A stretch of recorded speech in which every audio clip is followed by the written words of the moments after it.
ओम शांति 27 जुलाई 2025 अव्यक्त मुरली पुनरावृत्ति 14 मार्च 2006। मुरलीर मुख्य पॉइंट रे परम पिता परम शिक्षक परम सद्गुरु शिव बाबा कहिसेंती परमात्मा मिलन र अनुभूति करिबा पई ओलटा मुपणिया को जळाइबार होली पालन कर। दृष्टिर पिचकारी द्वारा सर्व आत्मा मानंकु सुख शांति प्रेम आनंदर रंग लगाओ। परमात्मा मिलनर अनुभूति करिबा पई ओलटा मुपणिया को जळाइबार होली पालन कर। दृष्टिर पिचकारी द्वारा सर्व आत्मा मानंकु सुख शांति प्रेम आनंदर रंग लगाओ। आज परम पवित्र पिता निजर पवित्र संतान मानक सहित मिलन करुछंती। चारिआडर पवित्र संतान माने दूरे रही मध्य निकटरे अछंती। बापदादा एही भली होली अर्थात महान पवित्र संतान मानकर मस्तकरे चमकुथिबा भाग्यर तारका को देखुछंती। एही भली महान पवित्र सारा कल्परे आउ केही हेउनाहांती। एही संगम जुगरे पवित्रतार व्रत रखुथिबा भाग्यवान पिला माने भविष्यतरे डबल पवित्र शरीर मध्य पवित्र एवं आत्मा मध्य पवित्र होइथांती। सारा कल्परे चक्र लगाई देख चाहे केते भी महान आत्मा माने आसीछंती किंतु शरीर मध्य पवित्र एवं आत्मा मध्य पवित्र। एभली पवित्र ना केही धर्मात्मा होइछंती ना केही महात्मा होइछंती। तेणु बापदादा मध्य तुम मानक पई गर्व करुछंती बाहा। मोर महान पवित्र पिला माने बाहा। तुम भली डबल पवित्र डबल मुकुटधारी मध्य केही हेउनाहांती। डबल मुकुटधारी मध्य तुमे श्रेष्ठ आत्मा माने ही हेउछ।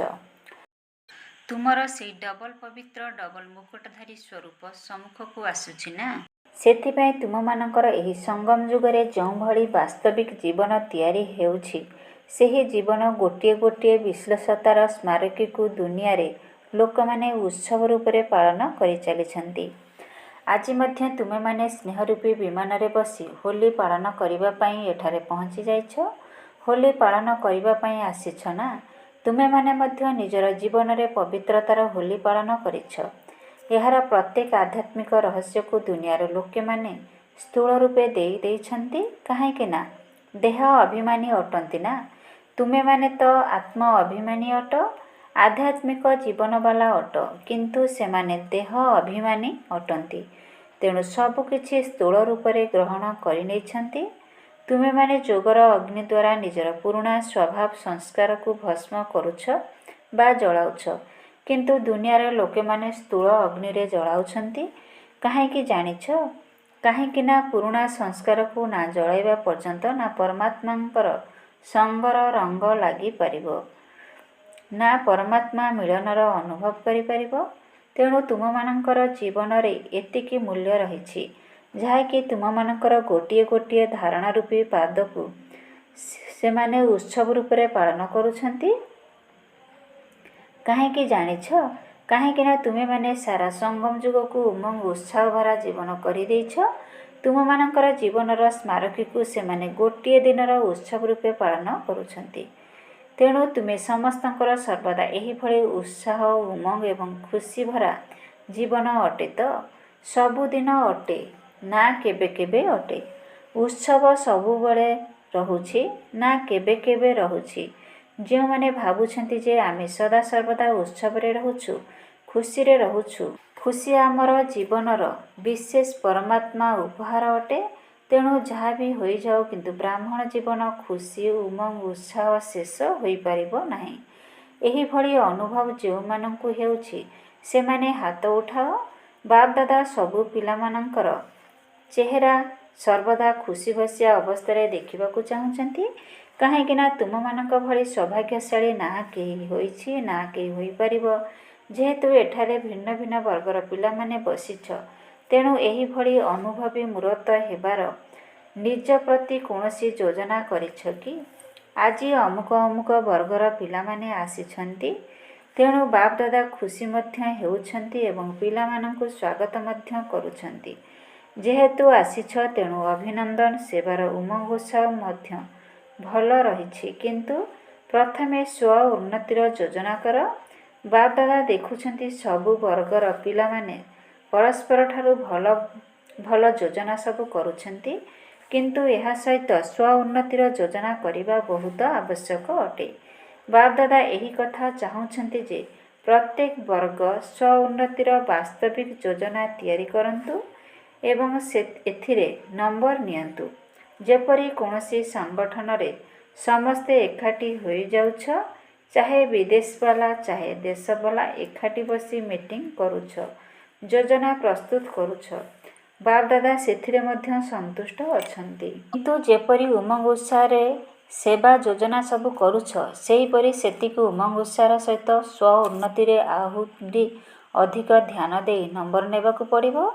ବାପଦାଦା ଶୁଣିବାକୁ ଚାହୁଁଛନ୍ତି ଯେ ଏହି ମାସ ଭିତରେ ଏହି ବର୍ଗର ପିଲାମାନେ ସ୍ୱ ଉନ୍ନତିର ଯୋଜନାକୁ ବାସ୍ତବିକ ରୂପରେ କାର୍ଯ୍ୟକାରୀ କରିଛନ୍ତି ତ? ଏବେ ଏଠାକୁ ଯେଉଁ ସବୁ ବର୍ଗର ପିଲାମାନେ ଆସିଛ, ସମସ୍ତେ ହାତ ଉଠାଅ। ଆଚ୍ଛା, ଏତିକି ପିଲା ଆସିଛନ୍ତି, ବହୁତ ଆସିଛନ୍ତି। ଶୁଣିବାକୁ ମିଳୁଛି 5-6 ବର୍ଗର ପିଲାମାନେ ଆସିଛନ୍ତି। ବହୁତ ଭଲ କଥା। ନିଶ୍ଚିନ୍ତ ଆସ। ଏବେ ତ ଆଉ ଗୋଟିଏ ଶେଷ ପାଳି ହିଁ ବାକି ଅଛି। ବାପଦାଦା ସମସ୍ତଙ୍କୁ ଘରେ ଅଭ୍ୟାସ କରିବା ପାଇଁ ପାଠ ତ ଦେଇଥିଲେ, ତାହାର ଫଳାଫଳ ମଧ୍ୟ ବାପଦାଦା ପ୍ରତିଦିନ ଦେଖୁଛନ୍ତି।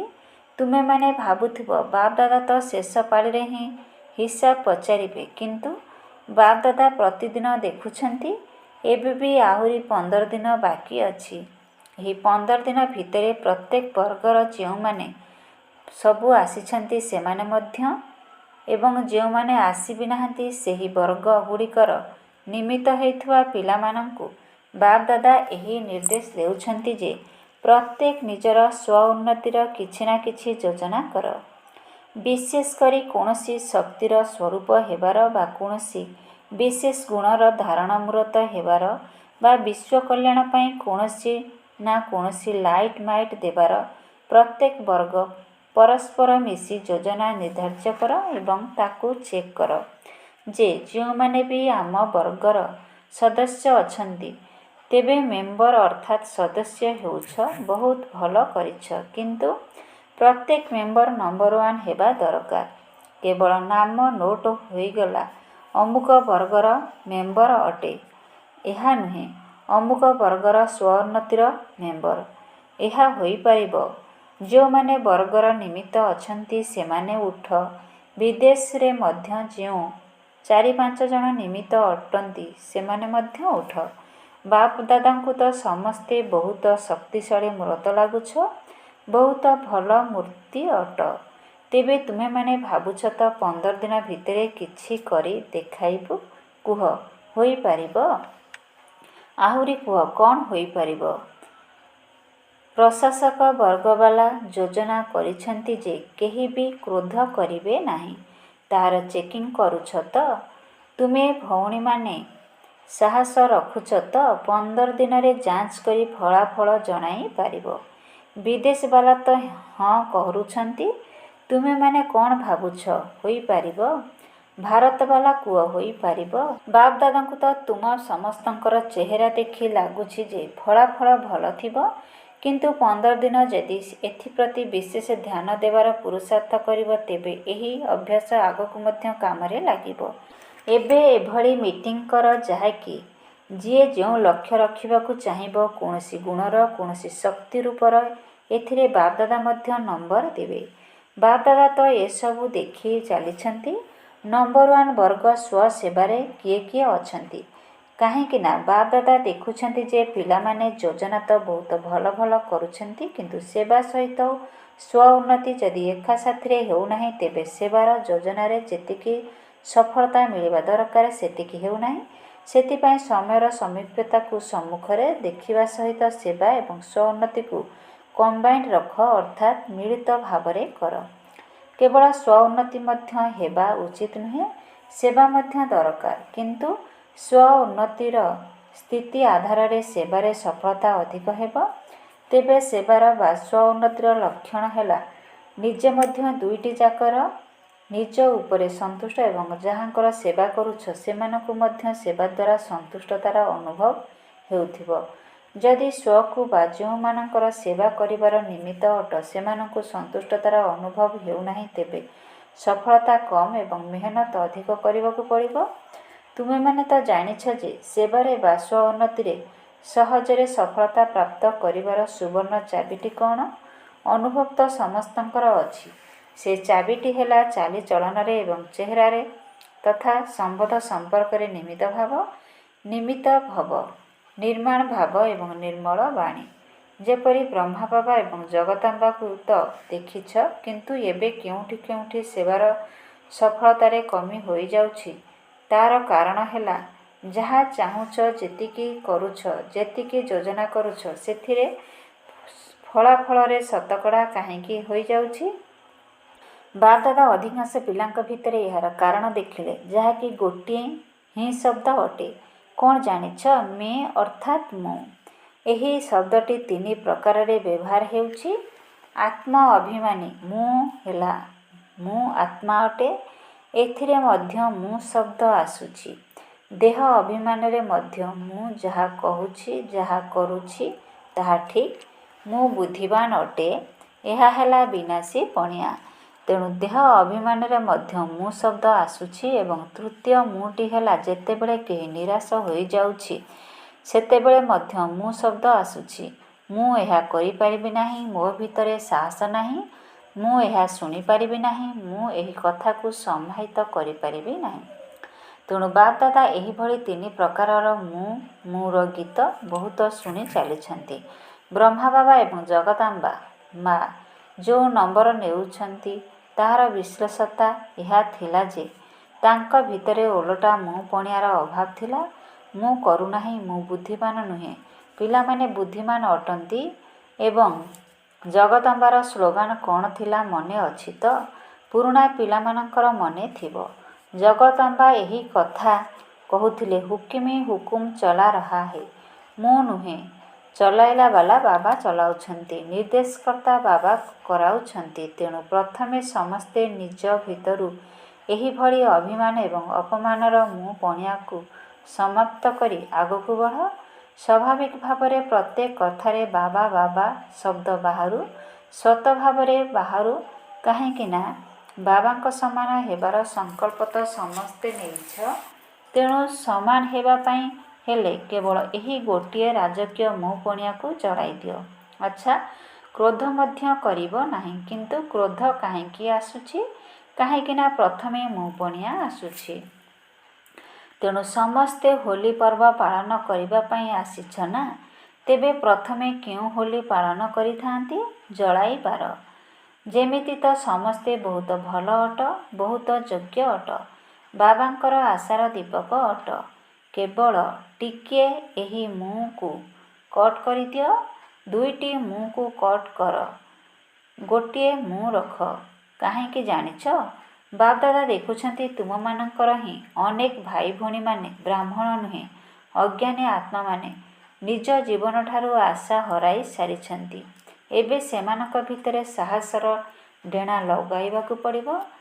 ବିଲକୁଲ ବେସାହାରା ହୋଇଯାଇଛନ୍ତି, ନିରାଶ ହୋଇଯାଇଛନ୍ତି। ତେବେ ହେ ଦୟାଳୁ, ହେ କୃପାଳୁ, ବିଶ୍ୱର ଆତ୍ମାମାନଙ୍କର ଇଷ୍ଟଦେବ, ଆତ୍ମାମାନେ ନିଜର ଶୁଭଭାବନା, ଦୟାର ଭାବନା, ଆତ୍ମଭାବନା ଦ୍ୱାରା ସେମାନଙ୍କର ଭାବନାକୁ ପୂର୍ଣ୍ଣ କର। କ'ଣ ତୁମମାନଙ୍କ ପାଖକୁ ଦୁଃଖର, ଅଶାନ୍ତିର ଭାଇବ୍ରେସନ୍ ଆସୁନାହିଁ? ନିମିତ୍ତ ଆତ୍ମା ଅଟ, ପୂର୍ବଜ ଅଟ, ବୃକ୍ଷର କାଣ୍ଡ ଅଟ, ମୂଳଦୁଆ ଅଟ। ସମସ୍ତେ ତୁମମାନଙ୍କୁ ହିଁ ଖୋଜୁଛନ୍ତି। ଆମର ରକ୍ଷାକର୍ତ୍ତା କେଉଁଆଡ଼େ ଗଲେ? ଆମର ଇଷ୍ଟଦେବ କେଉଁଆଡ଼େ ଗଲେ? ବାବାଙ୍କୁ ତ ବହୁତ ଡାକରା ଶୁଣିବାକୁ ମିଳୁଛି। ଏବେ ନିଜର ସ୍ୱ-ଉନ୍ନତି ଦ୍ୱାରା ଭିନ୍ନ ଭିନ୍ନ ଶକ୍ତିଗୁଡ଼ିକର ସକାଶ ଦିଅ, ଅର୍ଥାତ୍ ଲାଇଟ୍ ମାଇଟ୍ ଦିଅ। ସାହସର ଡେଣା ଲଗାଅ, ସ୍ନେହର ରଙ୍ଗ ଲଗାଅ, ଆନନ୍ଦର ରଙ୍ଗ ଲଗାଅ। ତୁମେମାନେ ତ ପରମାତ୍ମା ସଙ୍ଗର ରଙ୍ଗରେ ଆସିଯାଇଛ। ଏବେ ଅନ୍ୟ ଆତ୍ମାମାନଙ୍କୁ ମଧ୍ୟ କିଛିଟା ଆଧ୍ୟାତ୍ମିକ ରଙ୍ଗର ଅନୁଭବ କରାଅ। ପରମାତ୍ମା ମିଳନର ମଙ୍ଗଳ ମେଳାର ଅନୁଭବ କରାଅ। ବାଟବଣା ହେଉଥିବା ଆତ୍ମାମାନଙ୍କୁ ଲକ୍ଷ୍ୟସ୍ଥଳର ରାସ୍ତା ଦେଖାଅ। ତେଣୁ ଏବେ ସ୍ୱ-ଉନ୍ନତିର ଯୋଜନା କର। ଏଥିରେ ନିଜେ ନିଜର ଚେକର ହୋଇ ଚେକର। ଏହି ରାଜକୀୟ ମୁଁ ପଣିଆ ଆସୁନାହିଁ ତ? କାହିଁକି ନା ଆଜି ହୋଲି ପାଳନ କରିବା ପାଇଁ ଆସିଛ ନା? ତେଣୁ ବାପଦାଦା ଏହି ସଂକଳ୍ପ ଦେଉଛନ୍ତି ଯେ ଆଜି ଦେହ ଅଭିମାନ ଏବଂ ଅପମାନର ଯେଉଁ ମୁଁ ପଣିଆ ଆସୁଛି, ନିରାଶ ମୁଁ ପୁଣି ଆସୁଛି ତାକୁ ଜଳାଇ କରି ହିଁ ଯାଅ, ସାଥିରେ ନେଇଯାଅ ନାହିଁ। କିଛି ତ ଜଳାଇବ ନା, କ'ଣ ନିଆଁ ଜଳାଇବ କି? ଜ୍ୱାଳାମୁଖୀ ଯୋଗ ଅଗ୍ନିକୁ ଜଳାଅ, କ'ଣ ଜଳାଇବା ଜଣା ଅଛି ତ? ଜ୍ୱାଳାମୁଖୀ ଯୋଗ କରିବା ଜାଣିଛ ନା ସାଧାରଣ ଯୋଗ କରିବା ଜାଣିଛ? ଜ୍ୱାଳାମୁଖୀ ହୁଅ, ଲାଇଟ୍ ମାଇଟ୍ ହାଉସ୍। ତେବେ ଏହା ପସନ୍ଦ ଅଟେ ତ? ଦୟାକରି ଧ୍ୟାନ ଦିଅ, ମୁଁକୁ ଜଳାଅ। ବାପଦାଦା ଯେତେବେଳେ ମୁଁର ଗୀତ ଶୁଣୁଛନ୍ତି ସେତେବେଳେ ସୁଇଚ୍ ବନ୍ଦ କରିଦେଉଛନ୍ତି। ଯେତେବେଳେ ବାହାର ଗୀତ ଶୁଣୁଛନ୍ତି ସେତେବେଳେ ସାଉଣ୍ଡ ବଢ଼ାଇ ଦେଉଛନ୍ତି। କାହିଁକି ନା ମୁଁ ଭିତରେ ଟଣା ଭିଡ଼ା ବହୁତ ହୋଇଥାଏ। ବହୁତ କଥାରେ ଟଣା ଭିଡ଼ା କରିବେ। ଏହା ନୁହେଁ, ଏହା ନୁହେଁ, ଏମିତି ନୁହେଁ, ସେମିତି ନୁହେଁ। ତେଣୁ ଏହିଭଳି ଟଣା ଭିଡ଼ା ହେବା କାରଣରୁ ଟେନସନ୍ ସୃଷ୍ଟି ହୋଇଯାଉଛି। ବାପଦାଦାଙ୍କୁ ଲଗାବ ଅର୍ଥାତ୍ ମୋହ, ତନାବ ଅର୍ଥାତ୍ ଟେନସନ୍ ଏବଂ ଓଲଟା ସ୍ୱଭାବ ଭଲ ଲାଗୁନାହିଁ। ବାସ୍ତବରେ ସ୍ୱଭାବ ଶବ୍ଦ ବହୁତ ଭଲ ଅଟେ। ସ୍ୱଭାବ ଅର୍ଥ ସ୍ୱର ଭାବ, କିନ୍ତୁ ତାକୁ ଓଲଟା କରି ଦେଇଛନ୍ତି। ତେଣୁ ନା କୌଣସି କଥାରେ ଟଣାଭିଡ଼ା କର, ନା କାହାକୁ ନିଜ ଆଡ଼କୁ ଟାଣ ଅର୍ଥାତ୍ ଆକର୍ଷିତ କର। ତାହା ମଧ୍ୟ ବହୁତ ଦୁଃଖୀ କରିଥାଏ। ଯିଏ ଯେତେ ବି ତୁମକୁ କହୁ, କିନ୍ତୁ ନିଜ ଆଡ଼କୁ କେବେ ବି ଆକର୍ଷିତ କର ନାହିଁ। ନା କୌଣସି କଥାକୁ ନିଜ ଆଡ଼କୁ ଟାଣ, ନା କାହାକୁ ନିଜ ଆଡ଼କୁ ଟାଣ। ସବୁ ପ୍ରକାରର ଟଣାଭିଡ଼ା ସମାପ୍ତ କର। ବାବା ବାବା ଏବଂ ବାବା କ'ଣ ପସନ୍ଦ ଅଟେ ତ? ତେଣୁ ଓଲଟା ମୁଁ ପଣିଆକୁ ଏଇଠାରେ ହିଁ ଛାଡ଼ିକରି ଯାଅ, ସାଥିରେ ନେଇକରି ଯାଅ ନାହିଁ, ନଚେତ୍ ଟ୍ରେନରେ ବୋଝ ଚଢ଼ିଯିବ। ତୁମର ଗୋଟିଏ ଗୀତ ଅଛି ନା, ମୁଁ ବାବାଙ୍କର ବାବା ମୋର। ଠିକ୍ କଥା ନା? ତେଣୁ ଗୋଟିଏ ମୁଁ ରଖ, ଦୁଇଟି ମୁଁକୁ ସମାପ୍ତ କର। ତେବେ ହୋଲି ପାଳନ କରିଦେଲ, ସଂକଳ୍ପରେ ଜଳାଇ ଦେଲ ତ? ଏବେ ତ ସଂକଳ୍ପ କରିବ। କ'ଣ ସଂକଳ୍ପ କରିଲ ତ? ହାତ ଉଠାଅ। ସଂକଳ୍ପ କରିଲ ନା କିଛି କିଛି ରହିବ? କିଛି କିଛି ଅନୁମତି ଦେଇଦେବା। ଯେଉଁମାନେ ଭାବୁଛନ୍ତି ଅଳ୍ପ ଅଳ୍ପ ରଖିବା ପାଇଁ ଅନୁମତି ମିଳିବା ଦରକାର, ସେମାନେ ହାତ ଉଠାଅ। କିଛି ତ ରହିବ ନା? ନା ରହିବ ନାହିଁ। ତୁମେମାନେ ବହୁତ ବାହାଦୁର ଅଟ, ଅଭିନନ୍ଦନ। ଏବେ ଖୁସିରେ ନାଚ ଗାଅ, ଟେନସନରେ ଆସ ନାହିଁ। ହଁ ନାହିଁରେ, ଆସ ନାହିଁ। ଆଚ୍ଛା, ଏବେ ଗୋଟିଏ ସେକେଣ୍ଡରେ ନିଜର ମନରୁ ସବୁ ସଂକଳ୍ପକୁ ସମାପ୍ତ କରି ବାବାଙ୍କ ସହିତ ପରମଧାମରେ ଉଚ୍ଚରୁ ଉଚ୍ଚ ସ୍ଥାନ, ଉଚ୍ଚରୁ ଉଚ୍ଚ ବାବା, ତାଙ୍କ ସହିତ ଉଚ୍ଚ ସ୍ଥିତିରେ ବସିଯାଅ ଏବଂ ବାବାଙ୍କ ସମାନ ମାଷ୍ଟର ସର୍ବଶକ୍ତିମାନ ହୋଇ ବିଶ୍ୱର ଆତ୍ମାମାନଙ୍କୁ ସର୍ବଶକ୍ତିର କିରଣ ଦିଅ। ଆଚ୍ଛା, ଚାରିଆଡ଼ର ହୋଲିଏଷ୍ଟ ଅର୍ଥାତ୍ ମହାନ, ପବିତ୍ର, ହାଇଏଷ୍ଟ ଅର୍ଥାତ୍ ସର୍ବୋଚ୍ଚ, ବିଶ୍ୱ କଲ୍ୟାଣକାରୀ ବିଶ୍ୱ ଆତ୍ମାମାନଙ୍କୁ, ସମସ୍ତ ପୂର୍ବଜ ଏବଂ ପୂଜ୍ୟ ଆତ୍ମାମାନଙ୍କୁ, ବାବାଙ୍କର ସମସ୍ତ ହୃଦୟ ସିଂହାସନ ଅଧିକାରୀ ପିଲାମାନଙ୍କୁ ବାପଦାଦାଙ୍କର ସ୍ନେହ ସମ୍ପନ୍ନ ଶୁଭେଚ୍ଛା ଏବଂ ଅନ୍ତରର ଆଶୀର୍ବାଦ ସହିତ ଆନ୍ତରିକ ସ୍ନେହ ଏବଂ ନମସ୍ତେ। हम रूहानी बच्चे रूहानी बाप दादा को याद प्यार गुड मॉर्निंग, नमस्ते नमस्ते नमस्ते। ओम शांति। मेरा बाबा, प्यारा बाबा, मिठा बाबा, शुक्रिया बाबा। ओम शांति। दूर दूरांतरू आसीथिबा पत्र, कार्ड, इमेल एवं कंप्यूटर द्वारा संदेश बापदादा को मिली एवं बापदादा से सब पिलामानंकु सम्मुखरे देखि पद्मगुणा शुभेच्छा देउछन्ति। वरदान। निजर पूर्वज स्वरूपर स्मृति द्वारा सर्व आत्मामानंकु शक्तिशाली करुथिबा आधार ऊर्धार मूरत भव। निजर पूर्वज स्वरूपर स्मृति द्वारा सर्व आत्मामानंकु शक्तिशाली करुथिबा आधार ऊर्धार मूरत भव। ଏହି ସୃଷ୍ଟିରୂପୀ ବୃକ୍ଷର ମୂଳକାଣ୍ଡ ଏବଂ ସମସ୍ତଙ୍କର ପୂର୍ବଜ ତୁମେ ବ୍ରାହ୍ମଣ ତଥା ଦେବତା ଅଟ। ତେବେ ପ୍ରତ୍ୟେକ କର୍ମର ଆଧାର, କୁଳ ମର୍ଯ୍ୟାଦାର ଆଧାର, ରୀତିନୀତିର ଆଧାର ତୁମେ ପୂର୍ବଜମାନେ ହିଁ ଅଟ। ସର୍ବ ଆତ୍ମାମାନଙ୍କର ଆଧାର ଏବଂ ଉଦ୍ଧାର ମୂରତ ମଧ୍ୟ ଅଟ। ତୁମ ଭଳି ବୃକ୍ଷର କାଣ୍ଡ ଦ୍ୱାରା ହିଁ ସର୍ବ ଆତ୍ମାମାନଙ୍କୁ ଶ୍ରେଷ୍ଠ ସଂକଳ୍ପର ଶକ୍ତି ବା ସର୍ବଶକ୍ତିର ପ୍ରାପ୍ତି ହେଉଛି। ତୁମମାନଙ୍କୁ ସମସ୍ତେ ଅନୁକରଣ କରୁଛନ୍ତି। ସେଥିପାଇଁ ଏତେ ବଡ଼ ଦାୟିତ୍ୱକୁ ଦୃଷ୍ଟିରେ ରଖି ପ୍ରତ୍ୟେକ ସଂକଳ୍ପ ଏବଂ କର୍ମ କର। କାହିଁକି ନା ତୁମ ଭଳି ପୂର୍ବଜ ଆତ୍ମାମାନଙ୍କର ଆଧାର ଉପରେ ସୃଷ୍ଟିର ସମୟ ଏବଂ ସ୍ଥିତିର ଆଧାର ରହିଛି। ସ୍ଲୋଗାନ। ଯେଉଁମାନେ ସର୍ବଶକ୍ତିରୂପୀ କିରଣ ଚାରିଆଡ଼େ ବିଚ୍ଛୁରିତ କରିଥାନ୍ତି, ସେହିମାନେ ହିଁ ମାଷ୍ଟର ଜ୍ଞାନ ସୂର୍ଯ୍ୟ ଅଟନ୍ତି। ଯେଉଁମାନେ ସର୍ବଶକ୍ତିରୂପୀ କିରଣ ଚାରିଆଡ଼େ ବିଚ୍ଛୁରିତ କରିଥାନ୍ତି, ସେହିମାନେ ହିଁ ମାଷ୍ଟର ଜ୍ଞାନ ସୂର୍ଯ୍ୟ ଅଟନ୍ତି। ଓମ୍ ଶାନ୍ତି। ଆଜିର ଅବ୍ୟକ୍ତ ଇଶାରାରେ ବାବା କହିଛନ୍ତି, ସଂକଳ୍ପ ଶକ୍ତିକୁ ଜମା କରି ଶ୍ରେଷ୍ଠ ସେବାର ନିମିତ୍ତ ହୁଅ। କେବଳ ତିନୋଟି ଶବ୍ଦ କାରଣରୁ ନିଜର ନିୟନ୍ତ୍ରଣ କରିବାର ଶକ୍ତି ଏବଂ ଶାସନ କରିବାର ଶକ୍ତି କମ୍ ହୋଇଯାଉଛି। ସେହି ତିନୋଟି ଶବ୍ଦ ହେଲା ଏକରେ ହ୍ୱାଏ ଅର୍ଥାତ୍ କାହିଁକି, ଦୁଇରେ ହ୍ୱାଟ୍ ଅର୍ଥାତ୍ କ'ଣ, ତିନିରେ ୱାଣ୍ଟ ଅର୍ଥାତ୍ ଦରକାର। ଏବେ ଏହି ତିନୋଟି ଶବ୍ଦକୁ ସମାପ୍ତ କରି କେବଳ ଗୋଟିଏ ଶବ୍ଦ କୁହ ବାହା। ତେବେ ନିୟନ୍ତ୍ରଣ କରିବାର ଶକ୍ତି ଆସିଯିବ। ତାହାପରେ ନିଜର ସଂକଳ୍ପ ଶକ୍ତି ଦ୍ୱାରା ବୃହତ୍ ସେବାର ନିମିତ୍ତ ହୋଇପାରିବ। ଓମ୍ ଶାନ୍ତି, ଓମ୍ ଶାନ୍ତି, ଓମ୍ ଶାନ୍ତି।